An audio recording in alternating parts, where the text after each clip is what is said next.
Ee, 23 Eylül 1990 İstanbul doğumluyum. Normal her çocuk gibi böyle eğlenceli ve inanılmaz hiperaktif bir hayatım vardı. Bayağı yaramazdım yani küçükken. Çok enerjim vardı ve yani artık insanlardan şikayet gelmeye başlıyordu bir süre sonra. Mahalledeki komşular olsun, ne bileyim okuldaki arkadaşlarım, velileri olsun falan.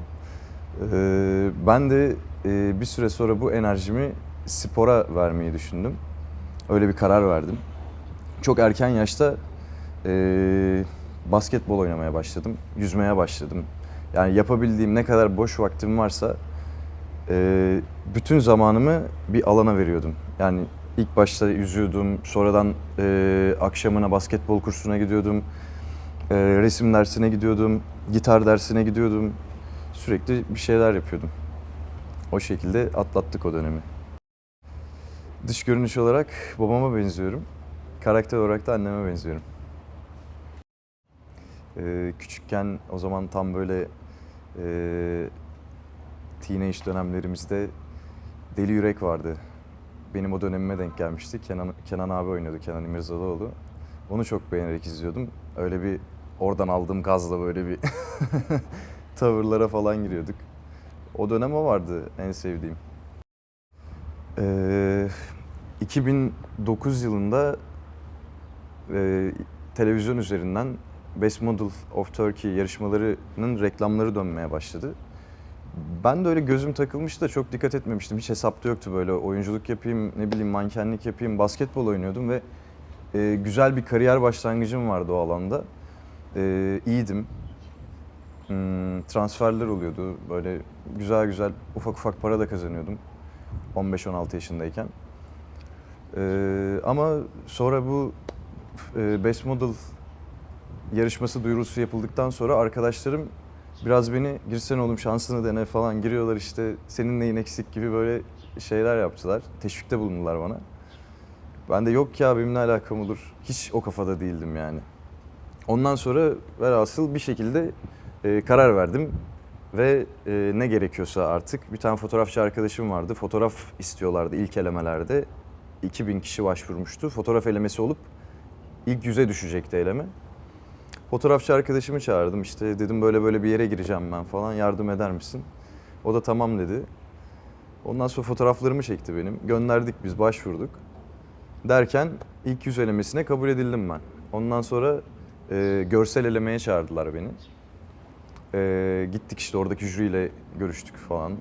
Ondan sonra yarışma başladı. Ama benim çok iddiam yoktu sadece böyle derece alırım diye düşünüyordum ama birincilik gibi hiç aklımdan geçmiyordu. Birinciliği bırakın üçüncü, dördüncü bile geçmiyordu yani. Beşinci falan olurum ya da gelecek vadeden olurum, bir şey olurum yaşımdan dolayı diye düşünüyordum.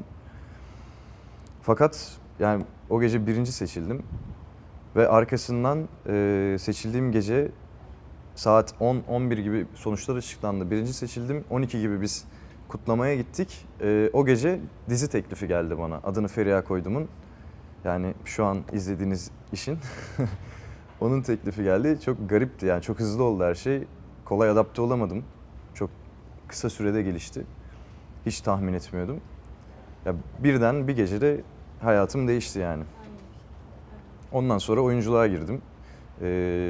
Adını Feriha Koydum'la. Öyle başladık.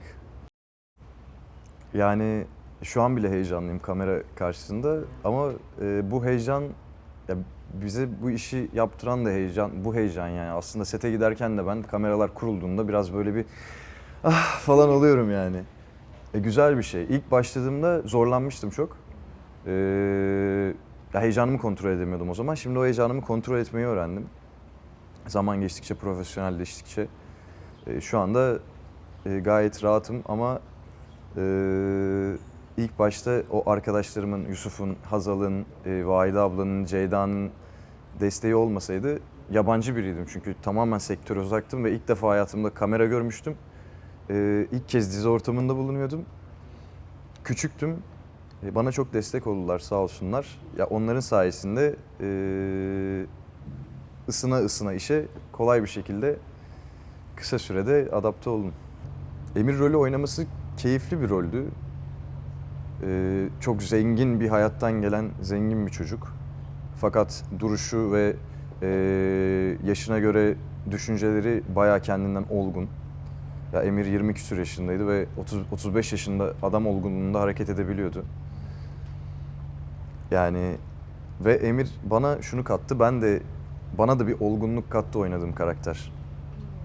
Tabii onun artık bir süre sonra 2 sene oynuyorsun o karakteri ve olaylar karşısında verdiği sakin tepkiyi görüyorsun. Yani güzel bir şey. Ondan da bir şey kaptım. Diğer oynadığım karakterlerden de öyle. Ama Emir'in yeri benim için şöyle ayrı. İlk oynadığım karakter ve o hep yani hayatımın bir köşesinde farklı bir yerde kalacak. İlk beni oradan tanıdı herkes çünkü. Karakter olarak benziyoruz Emir'le. Ben de böyle doğrucuyumdur biraz. Bayağı duygusalımdır, vicdanlıyımdır. Benzediğimiz yönler var. Yoksa var mı? Var çok. Zaten görsel olarak da direkt bakıldığında anlaşılır o fark. Karısını kaybetmiş bir adam oynuyor Emir devamında, Emir'in yolunda ve bütün ailesine, işte tanıdıklarına, arkadaşlarına, herkese duvar örmüş vaziyette, tamamen inzivaya çekilmiş kendi evinde. Bayağı serseri gibi takılan bir çocuk. Ölmekten korkmamaya başlıyor. Bir süre sonra bütün pislik nerede var onların içine giriyor, kavgaya giriyor, karışıyor, hiç alakası olmadığı halde.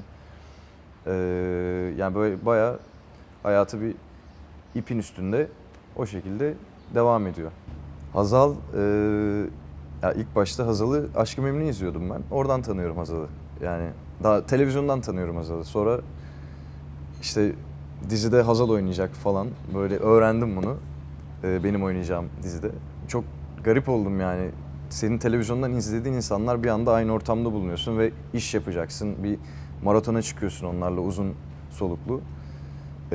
Yani insanların zaten bütün zamanını ailenden çok birlikte vakit geçiriyorsunuz.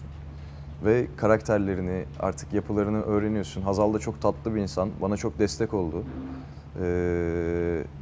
O da benim ilk partnerim. Onun da yeri her zaman ayrıdır bende. Hala da görüşürüz. Öyle. Çok takdir ediyorum. Kendini Türkiye'ye kanıtlamış bir insan. Çok başarılı işler yapıyor ve daha da başarılı işler yapacağına eminim. Vahide abla, yani Vahide abla, Vahide abla ile çok aşırı sahnemiz olmadı bizim. Son böyle dönemlerde biraz daha ben onların apartmanına taşındığım dönemde yoğunlaştı sahneler ama onun dışında çok böyle Hazal'la olduğu kadar, ne bileyim diğer Yusuf'la olduğu kadar çok denk gelemiyorduk. Sette denk geliyorduk ama karşılıklı çok az sahne, çok fazla sahnemiz yoktu. Ama ya onunla bir dakika geçirmek bile insana bir şey öğretiyor.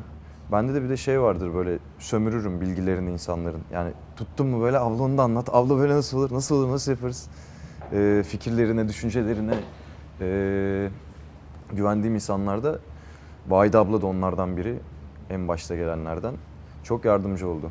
Ceyda da çok enerjisi yüksek. Böyle sete geldi mi böyle bir enerji dolar set. Morali bozuk insan varsa hemen neşelendirir onu. Çok güzel bir enerjisi var. O yönden de çok şanslıydık. Yani yoruluyorduk, şey oluyordu, bazen moralimiz bozuk oluyordu. O inanılmaz profesyoneldir.